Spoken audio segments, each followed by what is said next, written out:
তাদের সবার একটাই ছিল যে মমতাজ রেখে।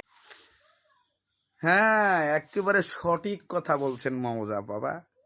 আপনার কথাটা একেবারে সঠিক, কিন্তু কেন এই কথাটা একবার বলেন, যে সবাই কেন একত্রিত হয়ে আপনাকে হারিয়েছে সেই কথাটা কেন বলছেন না?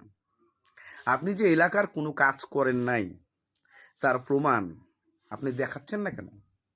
আপনার নিজের বোনেরা, 3টা বোন, আপনার সৎ মা আপনাকে ভোট দিচ্ছে না, নির্বাচন করছে না, এলাকার জনগণের কোনো কাজ করেন নাই, সেই কথাটা আপনি বলছেন না কেন? আপনি শুধু ঢাকা শহরে আসছেন, গান বাজনা করছেন, এমপি হয়েছেন, এলাকার কোনো কাজ করেন নাই, তাহলে তারা একসঙ্গে হবে না কেন? আর এই ফুল ভিডিওটা দেখতে দর্শক সন্ধ্যে 7টায় আপনারা দেখবেন কি কি করেছে, কি কি ঘটনা আছে, এই ফুল ভিডিওতে পাবেন। অবশ্যই সন্ধ্যা 7টায় আপনারা চোখ রাখুন টিএন ব্লগ চ্যানেল।